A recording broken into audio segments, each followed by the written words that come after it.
Bhagavad Gita, what is the next step?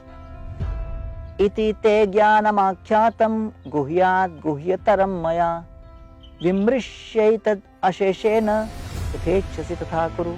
Thus, I have explained to you knowledge still more confidential. Deliberate on this fully and then do what you wish to do. Bhagavad Gita, 18th chapter, 63rd verse. The Bhagavad Gita is not simply a philosophical treatise, but rather a call to action. Anyone can experience the inner joy of Krishna consciousness. However, this is only possible when we practically implement Krishna's teachings and spiritualize different aspects of our lifestyle. By incorporating 4 timeless spiritual practices into our daily routine, we can become peaceful, happy, and self-realized.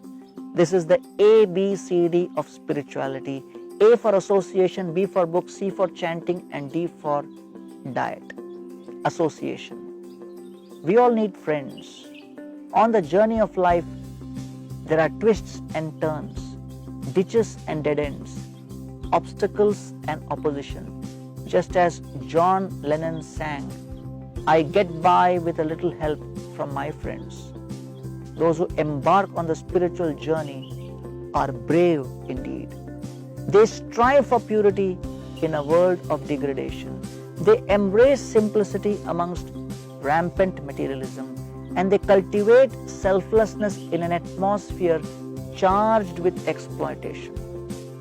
Anyone who goes against the grain in such a bold way will be faced with temptations, doubts, ridicule, and moments of weakness. Without the encouragement, support, and good advice of spiritual friends, how can one continue? Srila Prabhupada established ISKCON, International Society for Krishna Consciousness, to give people the chance to develop relationships with devotees of Krishna. This is the best way to gain faith and become enthusiastic in one's spiritual endeavors. The tip is visit a local ISKCON temple on a regular basis, take advantage of the classes, festivals, and various opportunities for devotional service offered there. There you can meet friendly devotees of Krishna who can answer questions and shed light on the practical aspects of spiritual life. If you live some distance from a temple, you can attend one of the Krishna groups that meet regularly in various places across the world. At these gatherings, you can enjoy uplifting chanting, a lively and information talk, and prasadam, sanctified vegetarian food. Second, books. Krishna explains that there is nothing in this world as sublime as transcendental knowledge. Firstly, knowledge is compared to a sword which cuts down our doubts and helps us remain determined and confident in the spiritual quest. Secondly, knowledge is likened to a lamp which warns us of the obstacles and impediments that we may encounter in our lives. Thirdly, knowledge is compared to a boat which protects us from the sufferings of this oceanic world and simultaneously carries us to the spiritual realm face to face with Krishna. When Srila Prabhupada spoke into the dictaphone and translated the timeless wisdom of the Vedas, Lord Krishna and the great teachers spoke through him. That spiritual sound was then transformed into the printed word and made available to all. A useful tip: read the books translated and commented by Srila Prabhupada.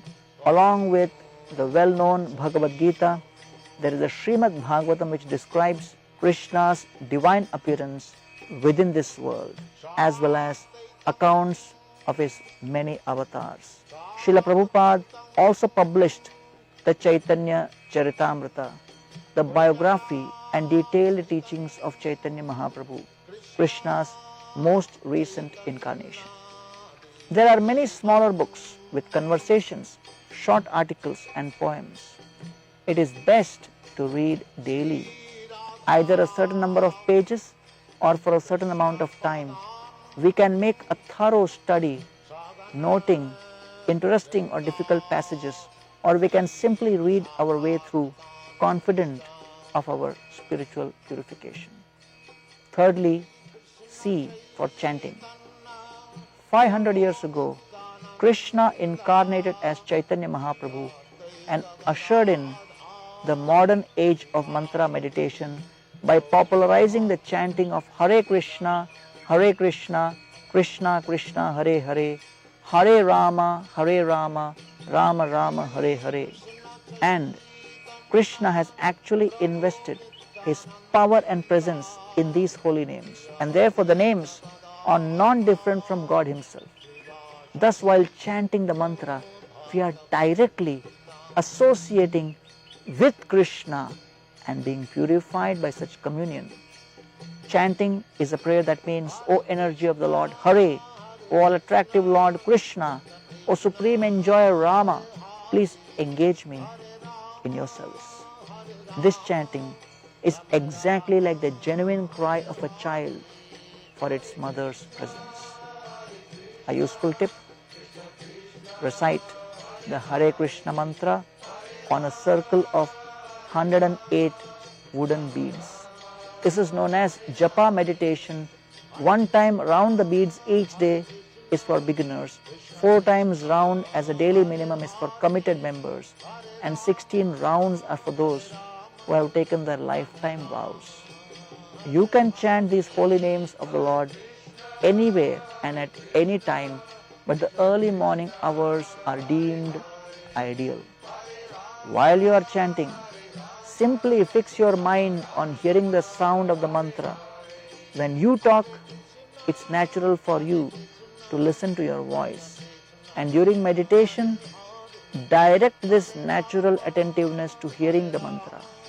The quality of your meditation will depend on how well you do this. And fourthly, D for diet. The Bhagavad Gita proclaims eating to be an extremely sacred activity when conducted with care, attention, and spiritual consciousness. If we place an iron rod in a fire, soon the rod becomes red hot and acts just like fire. In the same way, food prepared for and offered to Krishna with love and devotion becomes completely spiritualized. Such food is called Krishna Prasadam, which means the mercy of Lord Krishna. Eating prasadam is a fundamental practice of bhakti yoga. In other forms of yoga, one must artificially repress the senses, but the bhakti yogi can engage his or her senses in a variety of pleasing spiritual activities. A tip: it is recommended that one offer all their food to Krishna before eating. From the purchase of the ingredients to the cooking, then the offering, and finally the eating, every step can be an act of love which brings one closer to God. The process starts with selecting ingredients, those which are vegetarian, natural, fresh, without onion and garlic. In preparing food, cleanliness, attention to detail, and devotion are the main principles. After cooking, arrange portions of the food on special dinnerware kept especially for Krishna. The easiest way to offer food is simply to pray, "My dear Lord Krishna, please accept this humble offering." There are also special mantras which can be chanted to invoke a devotional consciousness. Then you can accept the sanctified food and share it with others.